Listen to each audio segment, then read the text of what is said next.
Getting lighting. Yeah, so I see we're going to wait a few minutes. I see we have 0 viewers right now. We have 1. You know, nobody wants to be first, so it's, you know, they're gonna take a second. They're gonna get something, get their drink, get ready, get comfortable in their seat, you know. Yeah, so we'll just chill out a minute, give a few folk time to log on. I see the numbers are starting to go up. That's exciting. Yeah.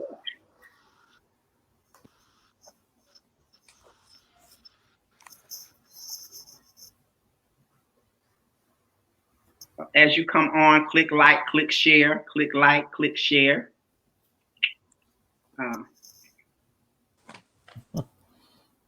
I've always wanted to do that, but I've never gone live on Facebook. So click like, click share. Just click that like button.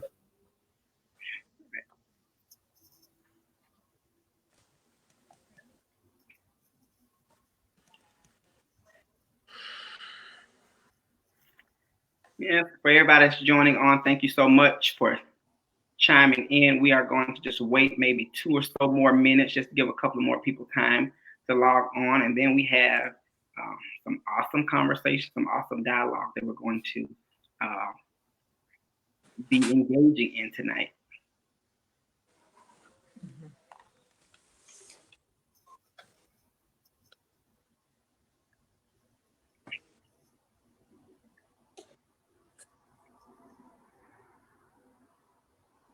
We'll start right at 5 after. So give it another minute or so.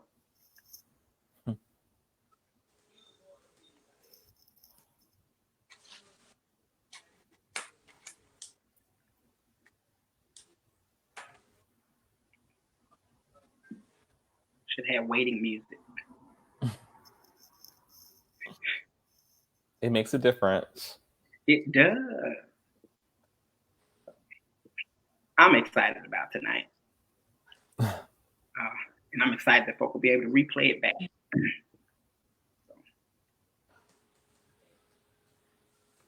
Yeah, where will this video live? It'll just be on your Facebook, or it'll be on our Facebook page, so people will be able to go back and share and watch and look.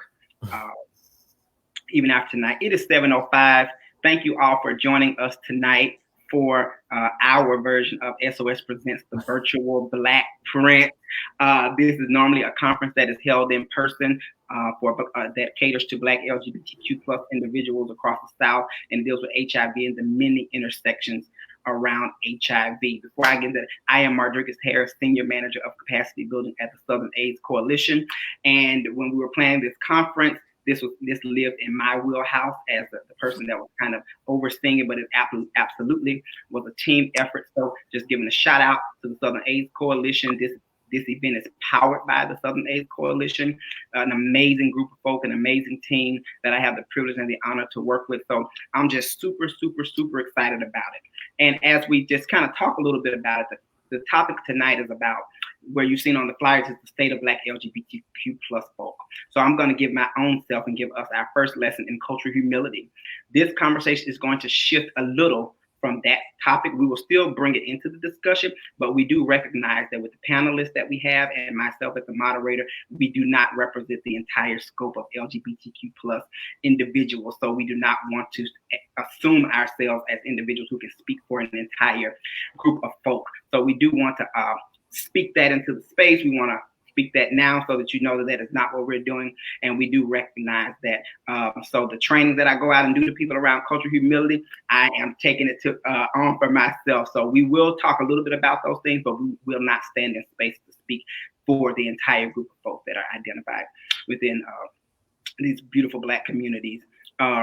So yeah, that is what we're going to do. But tonight's conversation is going to be talking about Black lives, being intentional about honoring and speaking well of Black lives, talking about some of the issues that we face, some of the things that we come in contact with. Tonight's conversation is going to be open, it's going to be honest, it's going to be candid, and it's going to be hella Black. So I'm super excited about that. Just a few little things. Again, if you're coming in, click like, click share. We have other sessions that are coming up. We're going to do something similar to this every 2 weeks through October. So this is just the first one, and then we're going to have those that deal more so into more additional population and demographics of folk.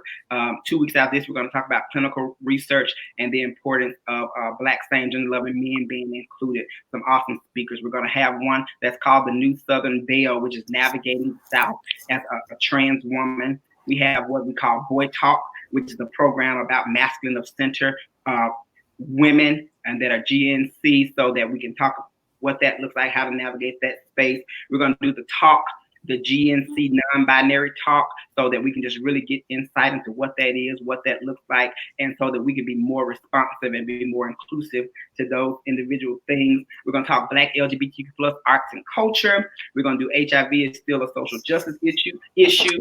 And then we're going to talk about say it at the polls. We're going to close it out with saying it at the polls, because out of all of this, no matter what is said, we must go to the polls. We must vote.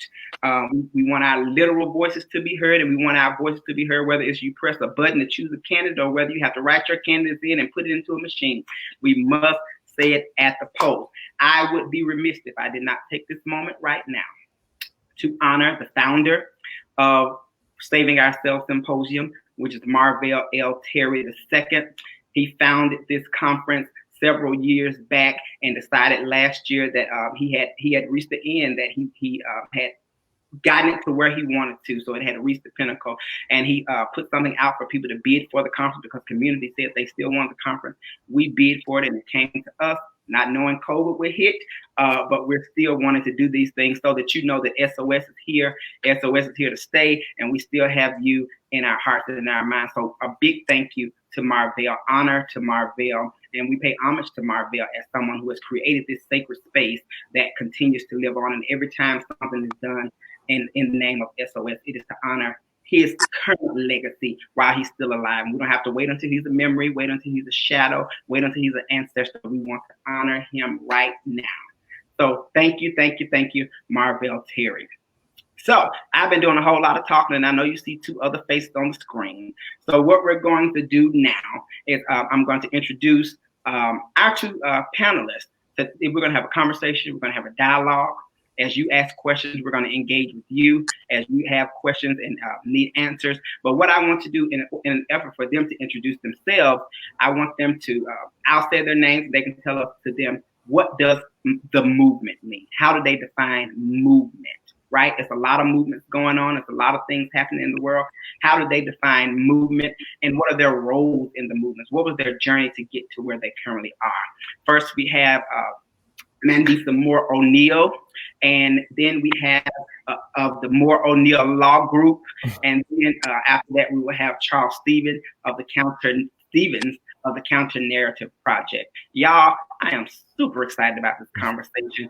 We had our planning call, and it was just like I was soaking things up as if I was a babe trying to learn how to navigate the world. These are two brilliant people, and I'm honored that they would spend time with me tonight and spend time with you tonight. So I am super excited, and I'm going to be quiet for a minute. I'm just going to moderate. I'm going to chime in here and there, ask probing questions, but this will be a conversation that's organic, and they have all that is necessary to kind of carry it. I'm just here for the looks. That's it. And for my shirt, Black Lives Matter, right? All things Black tonight, and I'm super excited. And Black. Saving Ourselves Symposium is definitely a staple within this community, and I'm super excited that tonight we can start with this dialogue. I'm going to be quiet a minute. Mandisa, take it away. Oh. Well, first I want to say thank you for inviting us and for having this conversation. And for me, like, the movement is many things at the same time. Like, one, it is a political home. It's a constant practice. It's people who are organizing to shift power from something to something else. You know, And for me, it is different ways of engaging in movement. Some that are very visible in this moment, but it's other ways that are not as visible and often invisible, that really are also like a part of movement work. Um, and I'll talk more later about like a lot of that is very gendered and class, like the work and race in terms of who's doing the invisible work and who gets to be, um, like ways that are more prominent. And to me, like a movement is something that it can't be stagnant. It must be something that is always open to shifting and growing and learning, um, and constantly re-examining our power and what's our location in the power arrangement, because power is arranged. Let's be very clear about that. Power is arranged, it exists, and we all have access to it in some way. So the question isn't these absolutes, right? It's we have it and we are in different places in the location. And how do we have like a conversation about that in ways that is beneficial to people that aren't just us?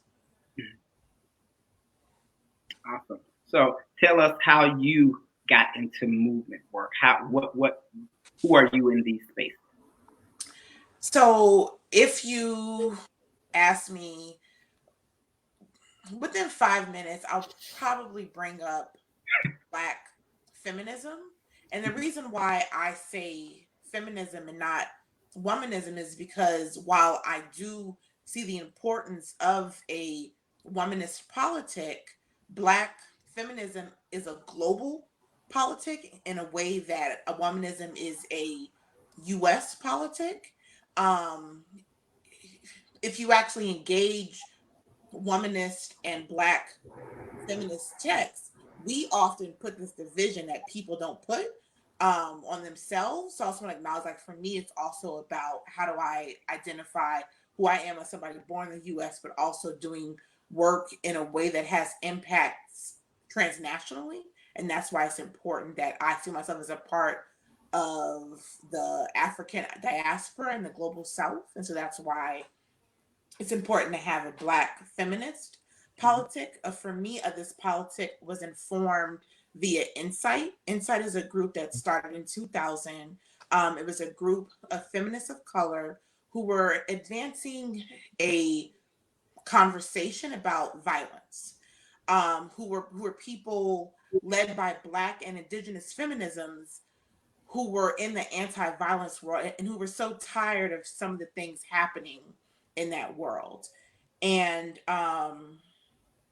it was through being connected to Insight in about 2005 in which I was able to see like violence is defined in this way that encompasses interpersonal violence, but also talks about state violence and makes it clear it's no competition between the two, right? It's not like,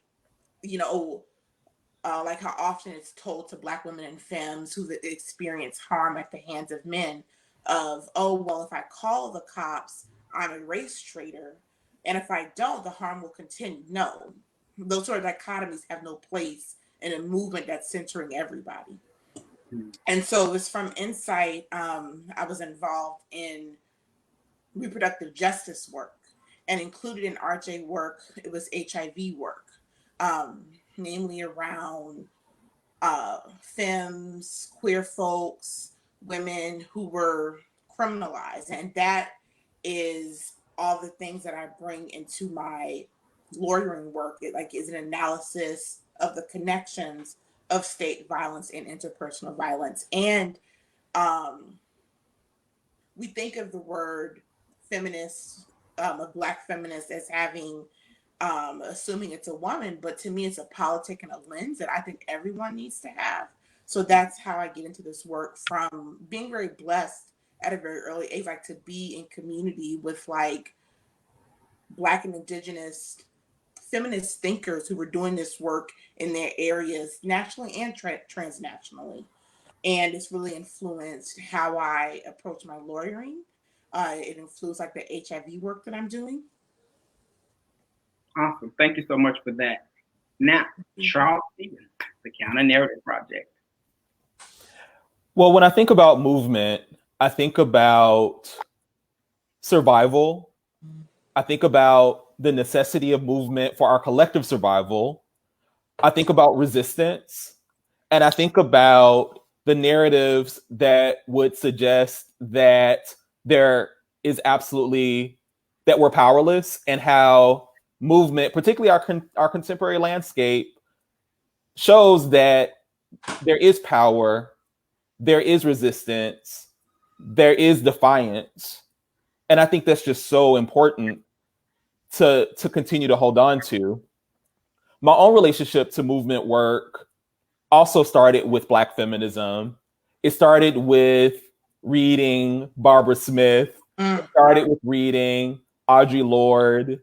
It started with reading Cheryl Clark and June Jordan and these amazing Black feminist voices that helped me understand how oppressions are interlocking, are, as we say now, intersectional.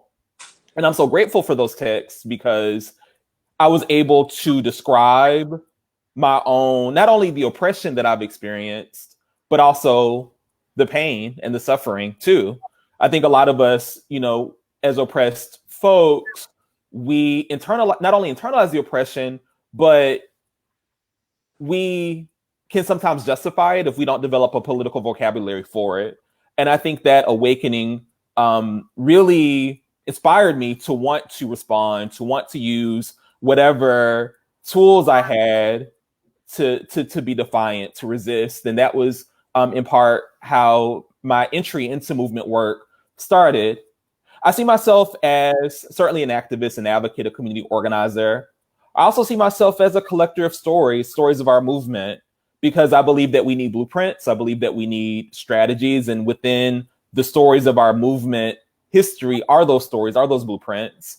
And also a sense of inspiration, which I think we also need. So in my movement work, in addition to being an organizer, in addition to being an activist, I've also been able to be a sort of cultural worker in holding those stories.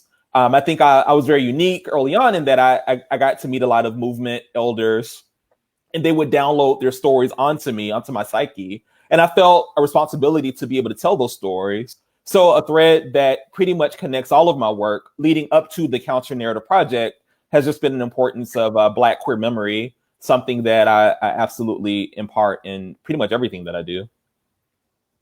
Awesome. Thank you so very much. And y'all, if I'm looking down and if I'm looking away, it's because I'm taking notes so that I can make sure that we come back to some of these awesome nuggets that they are dropping. He mentioned authors and being a collector of stories, and we're going to talk about sacred text and foundational text as we continue this conversation. And I'm just super excited about it. And you talked about oppression and it being intersectional. So before we move into that, like when we say the state of Black LGBTQ or Black queer folk, like when we hear the state of, what do we think in those moments? Where are we? And then from those things, we can kind of look into like, is there a place for us in this current Black Lives movement? Do you create your own? How?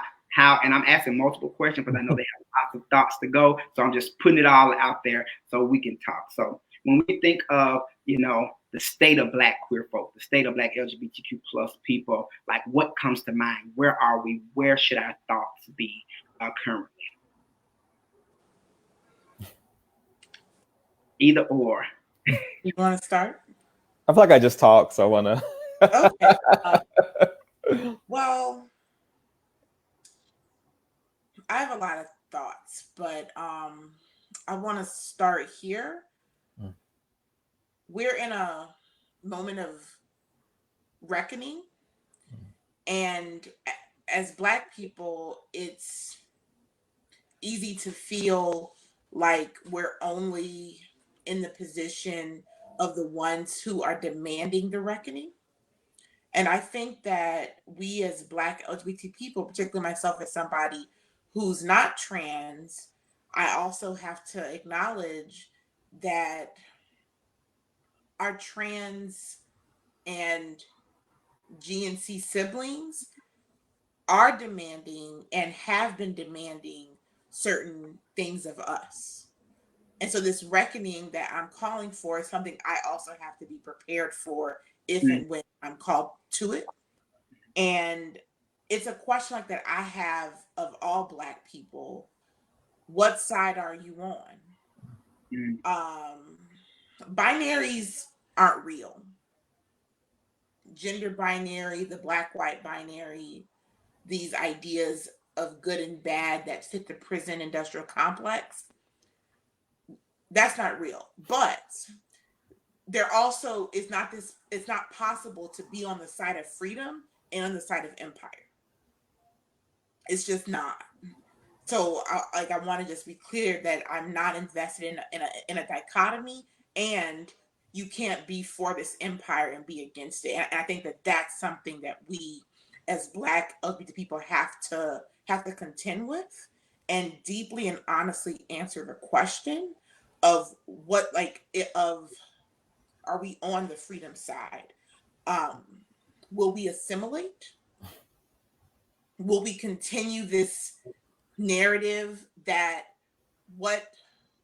this narrative that centers Black capitalism, which FYI, capitalism is literally built on Black bodies. Mm-hmm. So this idea that somehow I can be a Black capitalist and save my people is absolutely not a thing.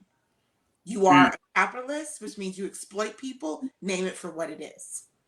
When you are the one with the boot, like if you're the one who has the boot on their neck, does it matter if the person with the boot is like Black and queer and like fucks other girls and shit?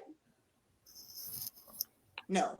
It could be a sparkly boot. Listen, it's a boot on somebody's neck. It could be a cute boot with a heel, but it's a boot.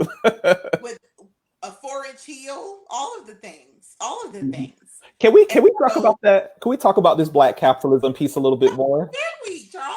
Yes. So what is it with the worship of Black capitalists? Like, what is that about for us? Because I feel like there's this way in which it's almost like if you are a part of the capitalist class and you're Black, that automatically means that you haven't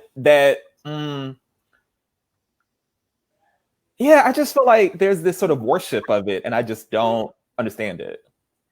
Yes, it like in which we hold working class people to standards that we don't hold people that actually have wealth and resources. And yes, we can have a conversation about wealth and riches, and they're not the same thing. And we can't act like if you're not a billionaire, you're wealthy. If you're not a multi-millionaire, that's still wealth. Is that generational wealth? No. We can get the nuances of that, but it's not changing the fact that exactly what you're saying we often hold working class people to this standard that we don't hold.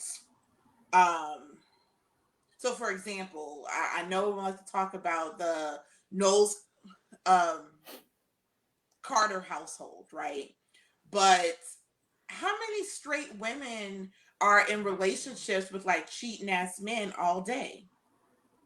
And like they're like shamed and vilified for it. But in this situation, oh, well, you see, they have wealth. And so that's why she took him back and all this other shit. When it's like, you were just clowning your homegirl last week because she took her man back. And how do we like replicate these things in queer, spaces as well? To me, it's a fascination. I think it's also connected to like the Protestant work ethic, like this idea. Like I remember I once read this study, it blew my mind, where basically everyone from the top, except for the top, I think it was 3%, all the way to the bottom 2% identify as middle class. Yeah. And I was was like, damn, that's mind-blowing. Like how like there's clearly differences in what you have access to, but somehow we've all internalized these middle class values that we don't unpack are so tied to white supremacist heteropatriarchal capitalism. Like this idea that like Jeff Bezos, I saw people who are defending him about he started in his a garage and therefore it's okay that he's a billionaire. We can say that people work hard and we can offer a critique of capitalism. These are not mutually exclusive. No one's denying he started his business in his garage. We're saying you don't fucking pay your workers and you're a billionaire. You have a GoFundMe page for your workers and you're a billionaire. That is a problem. He should not be celebrated. He should not be somebody who we look to, when in reality, what's not being said is it was started in his garage. His parents gave him a 6-figure loan to help get it off his business. But we don't say that part. So what happens is we make Black people in particular feel bad who may also have a business in their garage that's never going to be an Amazon. Not because Black people aren't trying hard enough or aren't working hard enough or don't have the skills to know how to sell things at a cheaper and faster price than where it came from. That startup from the parents is a big deal. So like we don't tell the full story and then hold people to these standards that for all intents and purposes are impossible. One of the questions, I'm sorry. Go ahead. I was going to jump in and play off of something that was mentioned. When we talk about capitalism, and we talk about it from the rich, wealthy kind of standpoint, and if we bring it into the queer conversation, right, the Black LGBT, Black Q, could it be said that, is it safe to say that these types of behaviors, these types of things show up in our communities as it pertains to cis folk that are across the LGBTQ plus spectrum, and how we handle trans and non-binary and gender non-conforming folk? I would like, you can start with this out, Charles, just kind of like, do we think, are those comparable? Does that happen? And it may not be about wealth, but it's about energy, personality, level of attainment. Who's the manager of it? How do we do, like, what do you think about that? 100%. I think that we must interrogate privilege in our community. We must interrogate what it means to have cis privilege in our movement. And, we started talking about the reckoning that we're experiencing. And if we are really about the liberation of our community, the starting point is all about checking our privilege and really having a serious conversation about what that means. And also how resources are allocated. What organizations are getting funded, the type of people that funders are most often comfortable funding. We also need to have a conversation about workforce, like who are the senior leadership and executive leadership, and who's on the front line, and what that means. And finally, I think we must consider like pipelines to leadership. Who gets the mentorship opportunities. And I think we know exactly what that means, but I think we have to be super transparent about that, and we need to like call it out. Thank you, Charles, for just saying it. I feel like now is a good time. This is why I believe it's important to have a Black feminist politic. And when I say there are two things, I am a Black feminist. I also, to me, that means like to me, only Black people can be Black feminists. Everybody doing movement work needs to have a Black feminist politic. A Black feminist politic is a politic that moves past dichotomies. It's a politic that can hold complexities. So in a Black feminist politic, I, as a Black, dark-skinned, fat, lesbian woman, can offer the ways that I experience systemic oppression, and I understand it does not cancel out all the ways I am able to perpetuate oppression as well. We can hold people in their full complexities We can hold people in all the ways that they enter a room and not demand people, oh, thank you, in the comments, and demand people not leave parts of themselves at the door. It's essential to healing and accountability, and it's essential to justice. And that is something I see us get tripped up. Well, you know, as a lesbian, this, as a queer person, this, as this and that. Colorism, it gets tripped up in that of light-skinned Black people on this. Nobody said you didn't experience racism. Nobody, you're hearing things now. So, like, to me, it's a framework that can fully see us. And it's something that our siblings sometimes struggle with who are cis and Black. As far as, well, I'm not this, this is true, but you are this other thing. And that's what we're talking about right now. Right. You know, and I also think particularly, internalized misogyny. Internalized, to quote Dr. Moya Bailey, misogynoir, you know, like the misogyny, like that in particular intersects with Blackness in ways that is really impacting us. And again, I'm always asking the question of myself and others, are we assimilating? Because it's very clear, like the empire is very clear what it's about. In the empire, queer is white, middle class is white, normal is white, so straight is white. You know what I mean? Like, if you say there's a guy and a Black man, it's very clear that, like, whiteness is his default, right? Like, I don't really say a straight woman, but I will say a queer woman, right? Like, all these things are defaults. Are we trying to be all up in that shit? Because we think that, because, like, I got to ask this question all the time. Sometimes, and this is true in the HIV world and nonprofit world, sometimes I'll find myself in a coalition with somebody, fighting for something or against something or some combination of the two. And at a certain point, it becomes clear they're not interested in abolishing the hierarchy. They're invested in changing their position in the hierarchy. Yeah, they don't want to get rid of the ruling class. They want a more diverse ruling class. And that's part of how you have to ask yourself, what's your analysis of power? You know, where do you see yourself? What side are you on, right? I think you kind of challenged us to think in that way. But I want us to get back to this issue of economic justice in our community and how, I mean, to really just get to it and what that means. You know, you said very brilliantly that, you know, capitalism has been built on the backs of Black people. And one of the things that I've witnessed is just how many, how do I put this? How many Black people that have been able to ascend to a certain level of proximity to power have also done so on the backs of poor and working class Black people. You know, I live in Atlanta, which is sometimes called the Black Mecca. And I'm like, yeah, it's a Black Mecca if you're not poor or working class.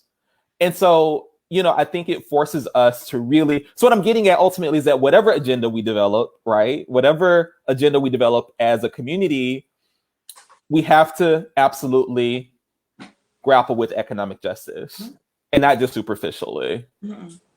Right. Absolutely. I love that, like how, like calling us out and in, right? Because we can spend a lot of time talking about what's outside and never deal with what's inside, which I think why we need to have some of these conversations. Because if we can, you know, when you talk about like leadership, like how some leaders within our sect and our community show up very whitewashed, very white power, white supremacy. Like how do we call those folk in? How do we have those tough conversations to say, you know, the way you're showing up is a condition of your mind that has been ingrained in you, that this is what's good, this is what's right, this is how this is done, this is the process, and there is no other process. You know what I mean? And those are all constructs of white supremacy. This might get me in trouble a little bit, but I'll raise it. You know, we all have a journey and we all have a story. And I think so many of us are so quick to call other people out, but we forget that many of us, you know, I don't think any of us can, you know, I don't think any of us were always the way we are now, right? We've had experiences, we've had an opportunity to interrogate. And I wish sometimes with our leaders, we also remember that. Now, I'm not saying there isn't, you know, we shouldn't hold folks accountable, but I also think that even in the holding folks accountable, our leaders in our community, keeping it to the, you know, Black LGBTQIQA plus community, but also remembering, you know, our journey and our story and the times when we weren't always, our analysis wasn't as rigorous or our lens wasn't as sharp. And so I just think that, and you know, and the truth is that becoming a leader doesn't necessarily rid you of internalized racism. It doesn't rid you of internalized white supremacy. It's something that you have to constantly work against. I think a lot of us, and you know, leadership, if you're not careful, you can kind of isolate yourself. I do think that as you know, in our communities and our movements, we also need to have some hard conversations about that. Sometimes it's hard for us to take leadership from each other. Sometimes it's really hard. Sometimes having a leader that looks like me might trigger me. It might make me more antagonistic because there's a part of me, even a small part of me, that thinks that someone that looks like me can't lead me. And even though we're part of the same movement, it still comes up. And so I think that, you know, ultimately what I hope that we all have is both a desire and a commitment to calling each other in, but also a commitment to empathy. You know, I always say it's what does it really mean to love Black people, right? Ooh. To me, sometimes, I mean, it's easy to love Black people when they agree with you, you know? What about the times when it's hard? Like, is there a restorative justice framework for love? Yes. You know, how do we, and I think those are the spaces that we have to travel in. So yes, I hope it's not disruptive that I'm like, yes, and snapping. I can totally stop. It's just, I love all of it. Give it to us all. And deeply appreciate, like, as far as this question of leaders, so there's white people and there's whiteness. All white people inhabit whiteness, and there are non-white people who inhabit whiteness as well. And I think, like, we have to have that conversation about values and also an identity does not necessitate a politic. As you said, Charles, nothing is going to replace consistent rigor. Nothing replaces that. It doesn't matter how many boxes we check off.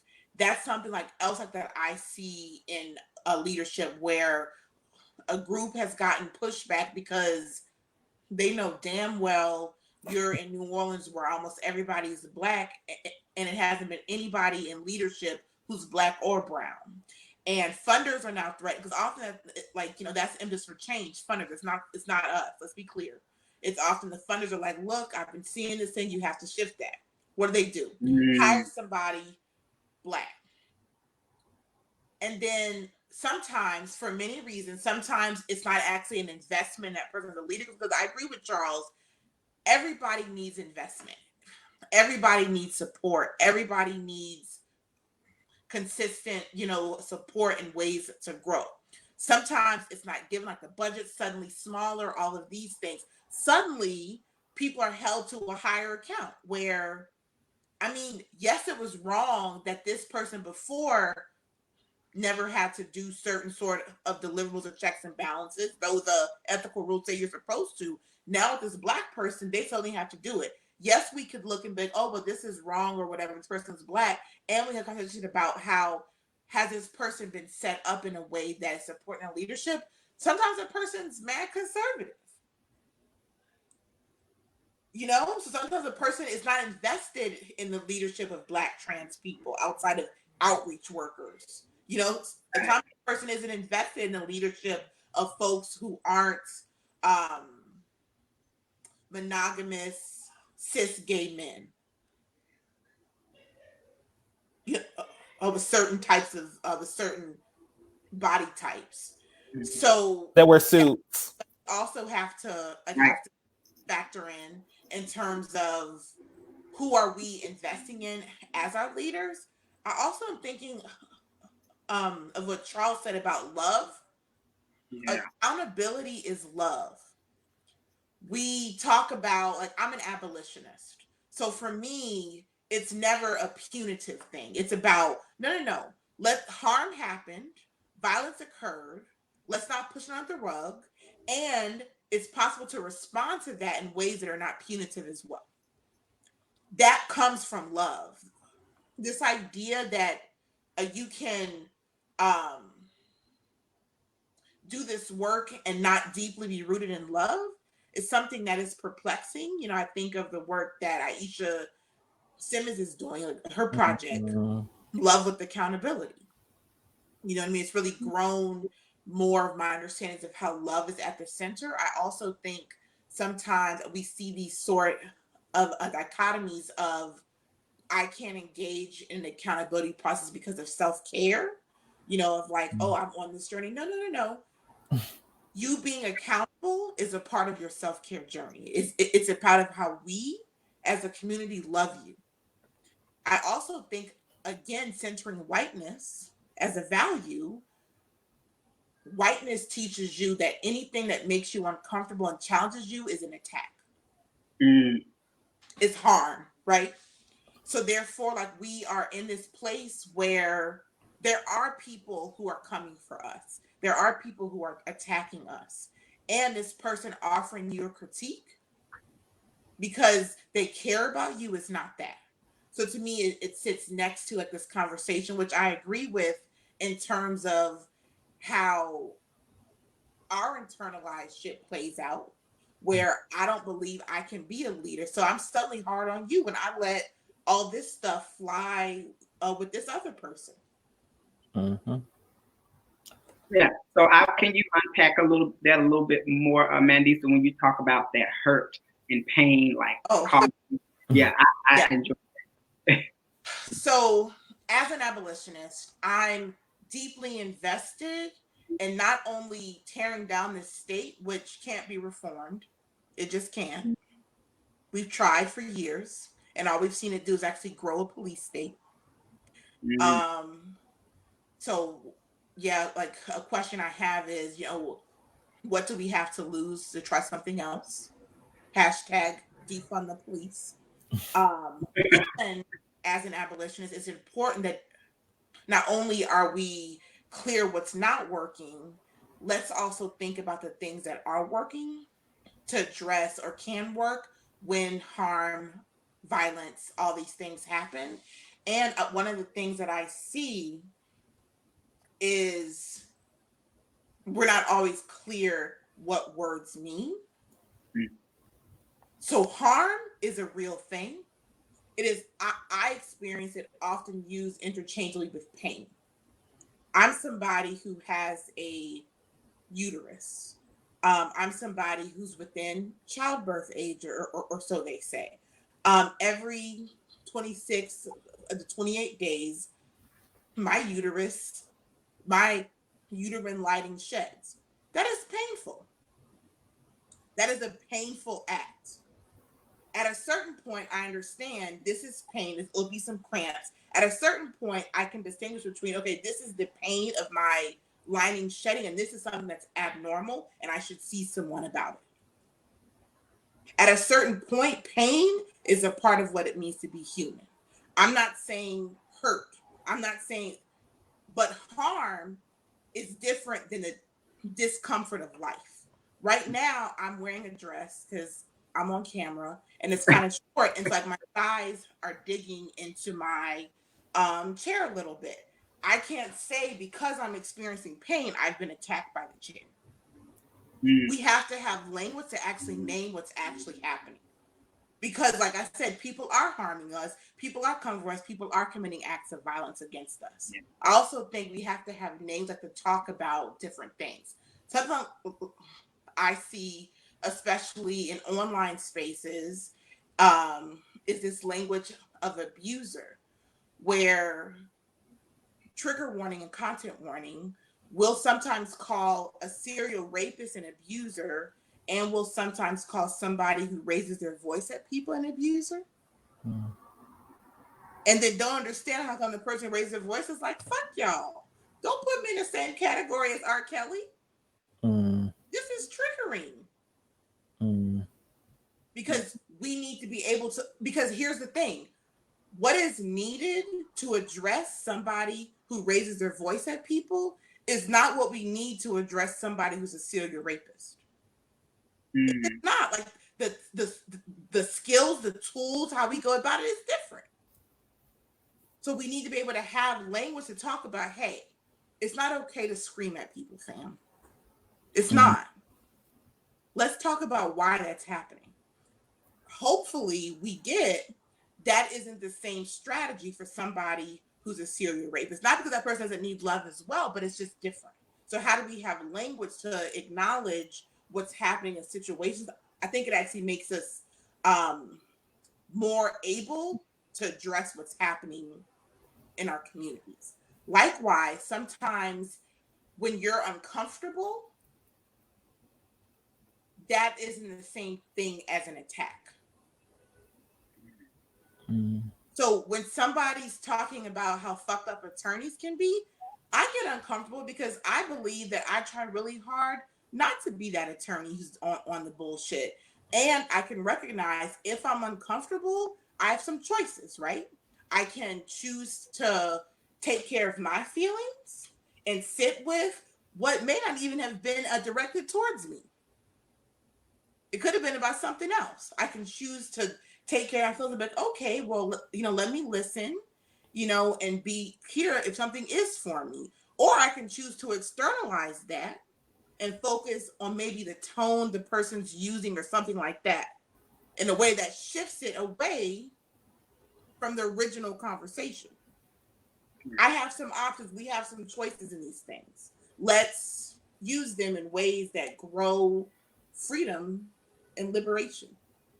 Awesome. Charles, I see you with the thinking guy. Yeah, I just want to interrogate the punishment of Blackness, even beyond mass incarceration.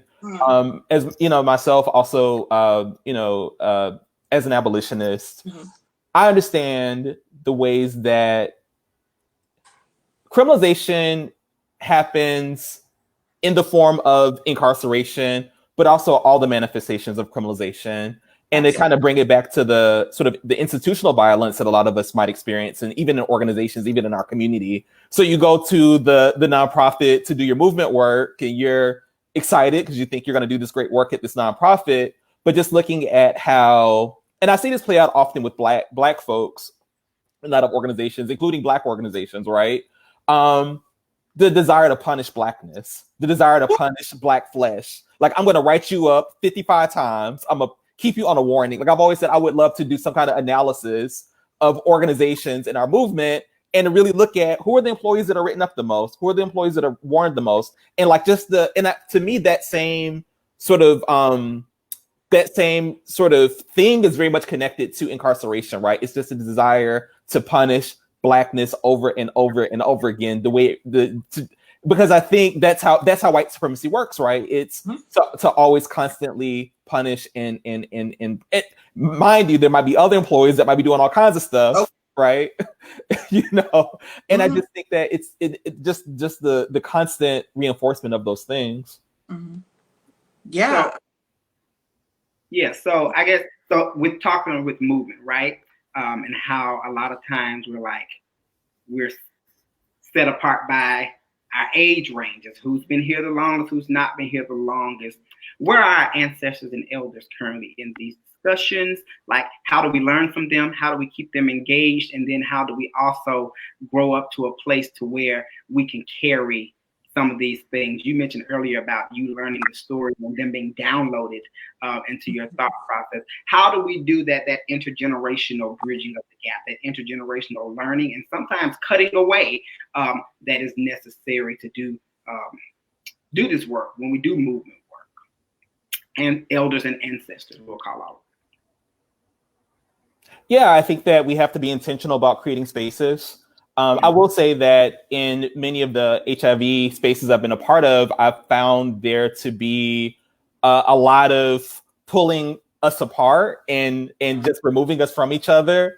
But I think that we absolutely need to be in conversation with each other. We absolutely need to have spaces where we can share each other's stories. I don't think it's it goes in one direction. I think that elders can also learn a lot from newer activists, and also just recognizing that we have elders that may not have been out for a long time, and so they may be very seasoned and experienced in some areas, but they're trying to make sense about like apps and like all the other kinds of things, right? So I think that we have to really be intentional about sharing spaces. And also, I mean, I would like, particularly in our Black queer communities, that we do find more opportunities to celebrate not only our ancestors, which we should celebrate, but also our elders. Like, what does service look like?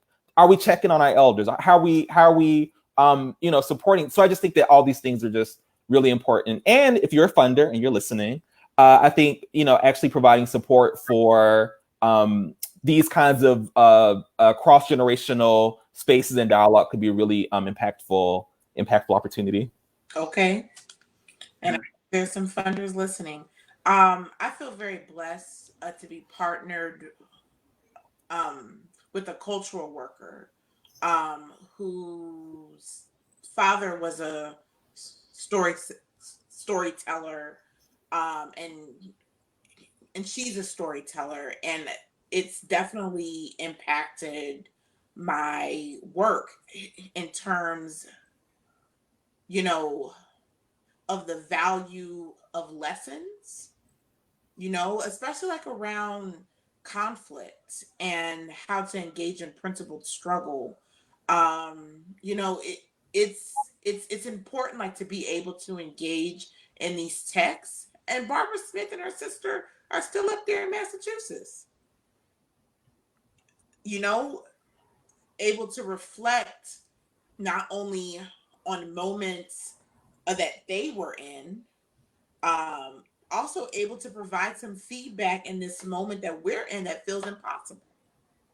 Yeah. So to me, I just want to echo like the importance, and I agree, and I think that like the nonprofit industrial complex really grows these kind of divisions.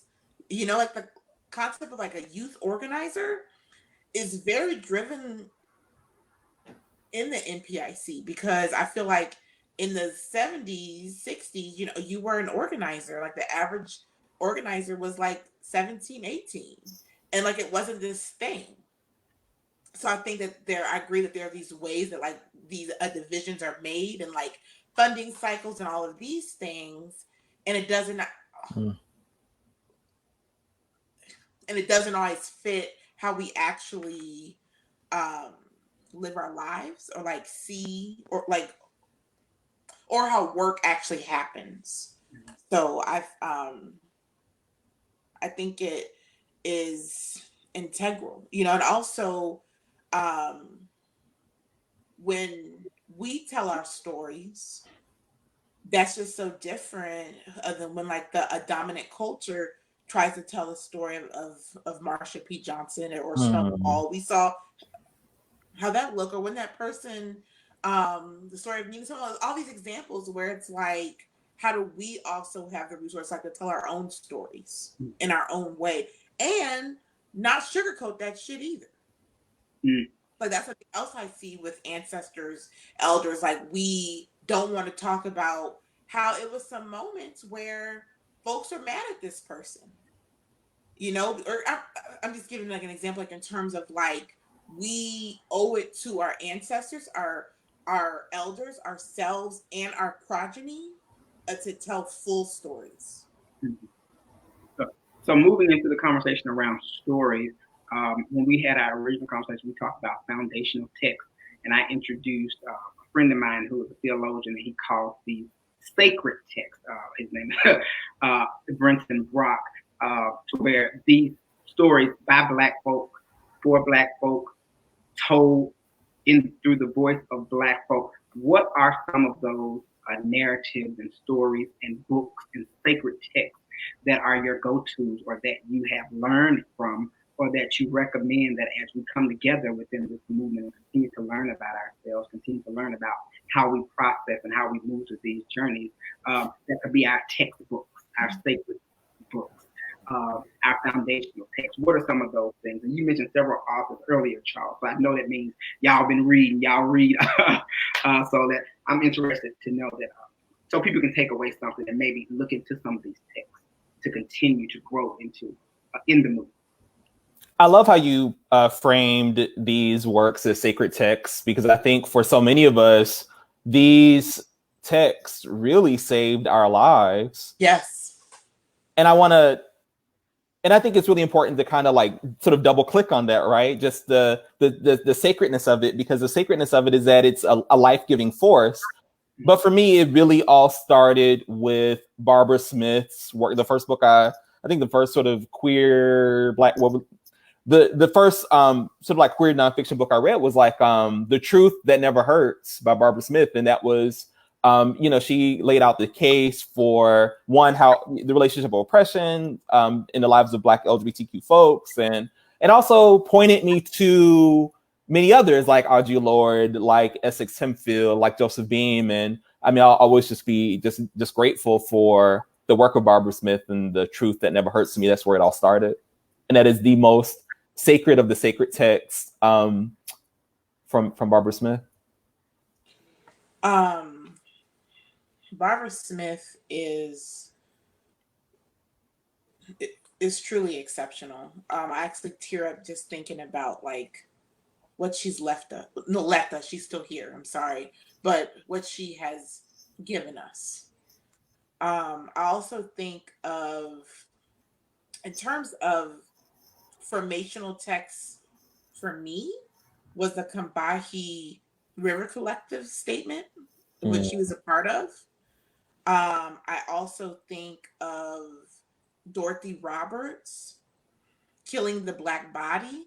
Like that's what grew my understand that capitalism is based on Blackness. Like her book. I also think of Kathy Cohen. It's a little newer, in the mid 90s.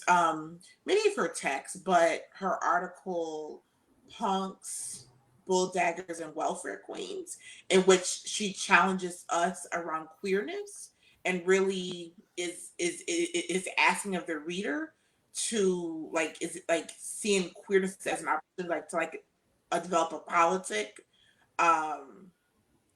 in a way that I think we're still grappling with. And this isn't a text, but I would be remiss if I didn't mention two of my favorite films. Julie Dash's Daughters of the Dust. Seeing a story of Black women told by Black women, just like the simple reality of our hues being told in the light, shown in the light that it exists in, as opposed to these filters that aren't for our skin. And in the book, it should be a book, in the film that changed my life, Black Is, Black Ain't. Wow. Really, anything by him is groundbreaking. That was the first one I saw that really started me to understand, just thinking of our ancestors. He's somebody who is deeply formative in my life. And those films and books, but those two films separately have deeply informed. Especially if you work in the HIV realm, I absolutely hope that you would watch Marlon Riggs's Black Is, Black Ain't and Tongues Untied, just because it's so important to understand even what made possible this conference, right? And the voices that were part of that. You know, we and I say this as delicately as I can manage, I'm grateful for our, doctors and public health professionals that do great work.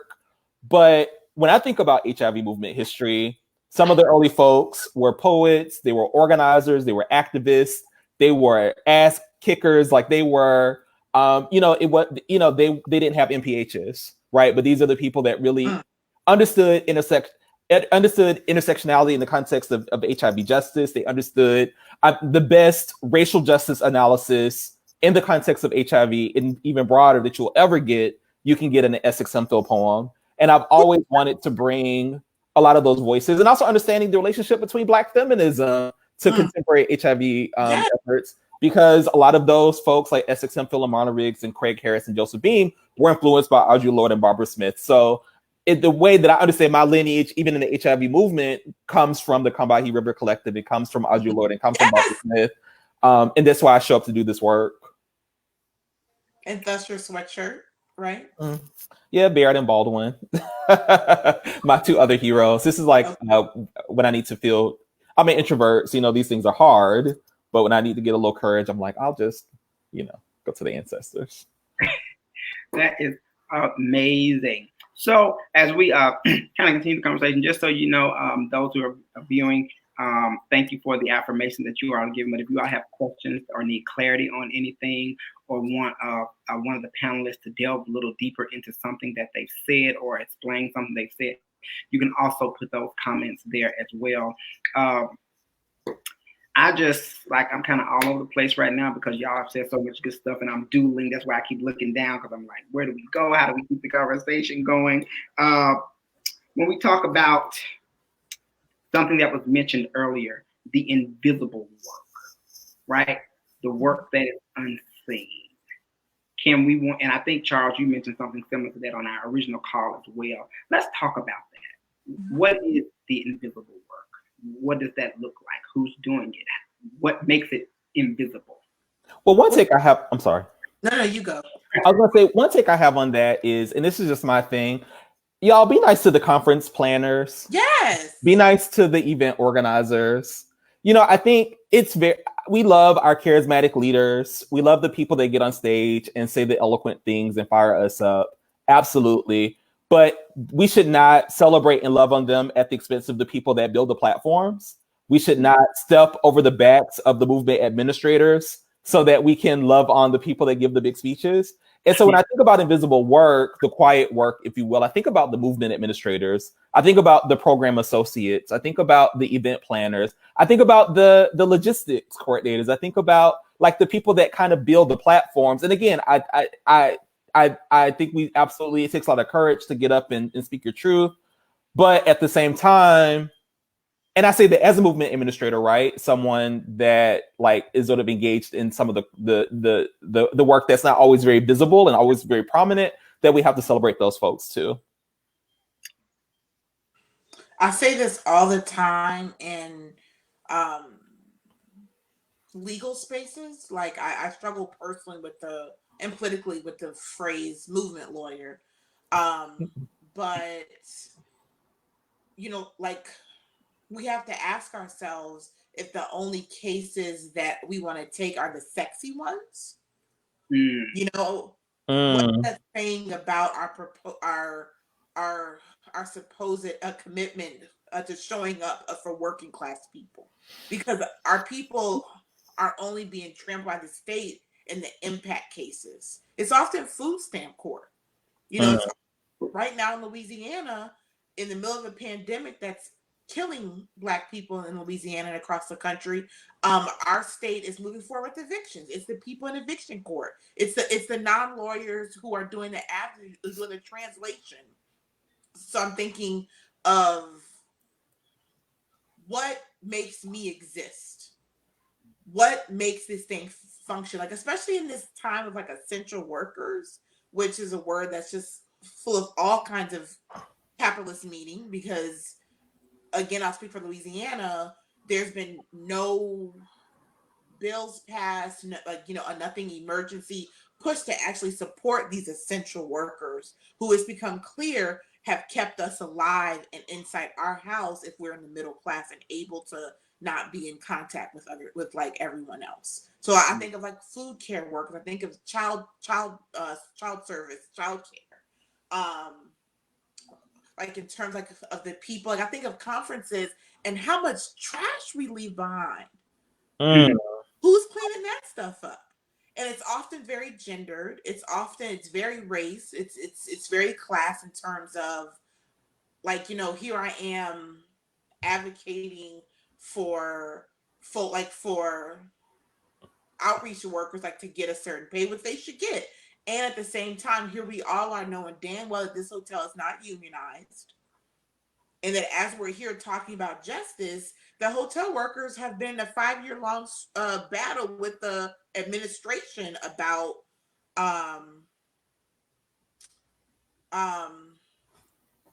their wages. So, to me, that's a conversation about invisible. I also think, like as Charles said in the movement, it's not just the people who can say heteropatriarchy and people clap. It's the folks. I make myself laugh sometimes. It's ridiculous. Like it's the folks who we're in conversation with. Because that's something else I see. Like it's a lot of the things that we say that comes in conversation. How are we acknowledging? It's a lot of examples. Again, this is, I think, is a reckoning in which our Black trans siblings are like, look, all that culture shit that comes from us. Thanks. So how are we responding to who's invisible? So for the next couple of minutes, and we're going to go to 7:30, 8:30, but we don't have to. But for the next couple of minutes, I'm going to put out phrases, and I want you all to respond to these from right? Black disposability. What's the ask of us? You're going to say something, and then we'll put out a phrase. Like these are phrases from our initial call that came up, and I want you to give me your thoughts around it, the brief thoughts that you have around it. This is kind of like our lightning round to kind of get some other topics that we may not be able to delve deeply into. So when you hear Black disposability, and I think this is going to go along with the restorative justice model that we mentioned earlier, Black disposability. I'm probably not thinking about it how you were meaning it, but I was just having a conversation today with someone about how we treat people in our movement that we see struggling, and how many of our folks, our comrades, leave movement work. They might flee movement work for survival because just being a part of the movement might just be too heartbreaking or too painful. And how is it possible that we sometimes let folks leave? And again, I understand that people might need to leave as their choice, but when folks leave because they've been hurt or harmed or broken, that we don't always take good care of them. And so I'm always like, well, how do we basically keep our folks in the movement as long as they want to stay? And that when they leave, it's an intentional and deliberate choice. It's not because they felt like they were hurt or they were disappointed or they were so wounded and we didn't take good care of them. So when I think about the fact that folks are able to that sometimes people have to like run away from us essentially because they don't feel like movement work is healthy for them. I think that the fact that they're able to do that suggests that they're disposable to us. And I don't want Black people to be disposable in Black movement. That just isn't what I think that just can't happen. I think that's a really clear example. So on one hand, I see Black disposability as a redundancy in the sense that like in the dominant culture, because like Black is a construct. Like, yes, like we have a whole identity around it and a whole culture. And we also need to just say white supremacy has developed this idea of Blackness that's not actually rooted in science or in biology. I'm not saying that we should not have Black. I'm just saying, like, let's just say what it is. And like part of that construct is like the assignment of Black means that you are disposable. Like I live in Louisiana where unlike other parts of the South, sugarcane was a really big industry, and much like our Caribbean siblings who were enslaved in the sugarcane industry, it was very clear like that, like French people wrote documents about how like the average enslaved person could work 10 years in this capacity before they died. But in Louisiana swamps and the strenuous kind of labor of sugarcane, it was averaged at 5. And these businessmen did the cost benefit analysis that it was cheaper to work them at this extra rate because of the profit and just get more from the continent in the Caribbean. Because blackness is supposed to like this idea that I think sometimes we don't really see how this plays out in the 21st century is still rooted in these ideas of us as capital, and therefore either more can come, or after 1808 you can control and exploit black wombs to birth more. And I don't think that we always see or want to talk about and heal from how that still plays out in these nonprofits like Charles just talked about, in terms of because to me it's connected in terms of sometimes we exploit workers, not just in the for-profit Amazon or Walmart. Yes, they exploit their workers, and nonprofits can often do that too, in terms of, I'm the only Black queer person, so I'm on every panel, I'm going to every conference, I'm at everything because I want to show that I have a Black, I have a queer. And to me, it's connected to this burnout. I mean, the emotional labor that's expected, because you don't just get the 9-to-5 labor, you also get the emotional labor too, and that's a lot. Yes. So that's what I. Awesome. Principled struggle. Are my favorite words. You want me to go? You can go. Okay. So, much like pain is inevitable, conflict is inevitable. If I say, I'm a freedom fighter, or I use some word to make it clear I'm not okay with the dominant culture, that means I'm in conflict with the dominant culture. This is what it means.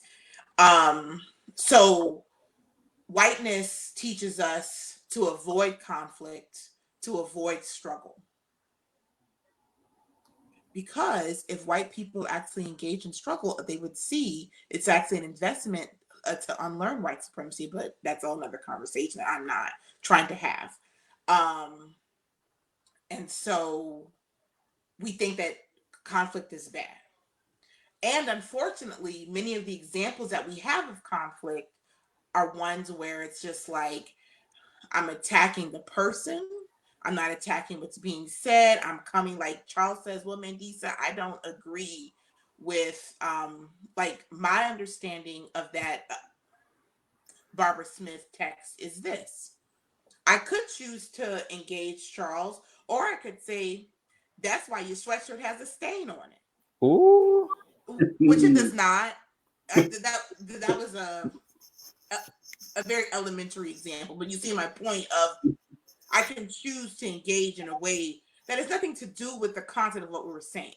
Principled struggle to me is a way to engage in conflict, which is inevitable, in ways that it isn't about tearing us down. It's not about being right. It's about transforming the situation in a way that grows all of us. Even when there have been moments of disagreement in a meeting, of a strategy, of a tool, it's not so much a question of what principal struggle teaches me. It's not a question of should I agree or not agree? No. How do I share my disagreements in a way that's not, I'm gonna shut you down because I need you to know I know what the fuck I'm talking about. But it's about how do we get to a place in which all of us get to go as our full whole selves. So to me, it's just a great framework that helps us move through something in a way that can hold all of us. Any thoughts, Charles? No. I have nothing to add. That was beautiful. Well, that's why you got a stain on your sweat. But you, I love that sweatshirt.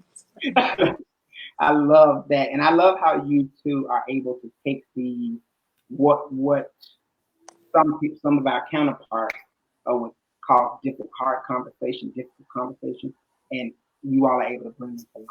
You all are able to break them down so that one, it empowers us who are learning from these moments on how to be better activists, better abolitionists, better movement administrators. But also, if people are intentional about really dismantling white supremacy and those tactics within Black queer movements, Black queer spaces, these are some of those principles that we can not only apply to our lives, but we can apply to helping us to dismantle systems that oppress us. And it keeps us empowered so that we don't move from being empowered and now we're no longer oppressed and we start to oppress. So I'm loving how you all are breaking these things down. And this is just something I want to throw in. Can you all do this for me? And I just want to see what you all think about it. POC versus Black. Are they the same? Are they different? Man, you'd always know when Mandisa knows something. Because I think this is something really to talk about and to unpack, especially in this moment in time, because, you know, POC seems to be running rampant and Black seems to be a word that people are afraid to say. What are your thoughts about those things? Well, I think my rule is simple. When you mean Black, don't use POC. If you want to just say Black or African American. I think, yeah, if you want to say Black. I think sometimes people try to use POC as like a nicer way to. I don't know. I don't quite understand it myself, but I guess I'm just like, say what you mean to be what you say. If you mean Black, just say Black. Mm-hmm. If you mean POC, just say POC. And POC is color for anybody listening. I'm sorry, POC person. But I mean, I will say that there needs to be a reckoning around anti-Black racism in POC spaces, which sometimes even looks like funders are sometimes more comfortable funding POC work that's not Black led. That part. So let's hold that. The other piece is that I do think there's some profound opportunities to do coalition work and collaborative work across communities of color. I'm totally down with that. So I'm not completely dismissive of the value, importance, and significance of POC coalition work, collaboration. But I think we also there needs to be an awareness of anti-Black racism in POC spaces and how that shows up. Mm-hmm. What Charles said. You said to be clear. Point, have I consented to being called a person of color or a woman of color? Though there are times where I've been in women of color feminist spaces. But so I felt like, yeah, that's an important distinction. Yeah, I don't want anyone calling me. I don't identify personally with people. Like, I wouldn't use that to describe myself. And I think if someone called me a person of color, I would probably roll my eyes or something. Yeah. But I do believe. But I am okay with being a part of a coalition of people of color. To me, it always means plural or collective. And I know some people identify as a person. That's fine. Totally understand it. Me personally, I identify as Black, and that's what it is. Mm-hmm. So we're kind of getting close to time. If you could give in 60 seconds your final thoughts, the last thing that you want to share, close out tonight's conversation, what would that be? You give your final thoughts, and then I will give my final thoughts, and we're going to share some information with you all about the next session. And then you all can have a good night, go rest, have dinner, whatever. So what are your final thoughts that you like to share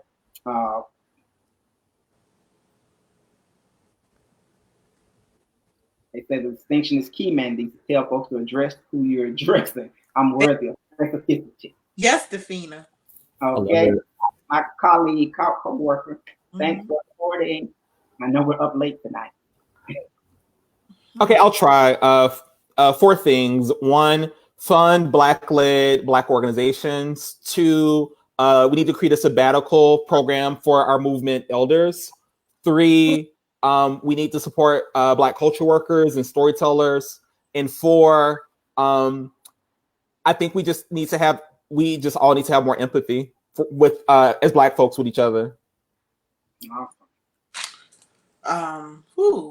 Last 60 seconds.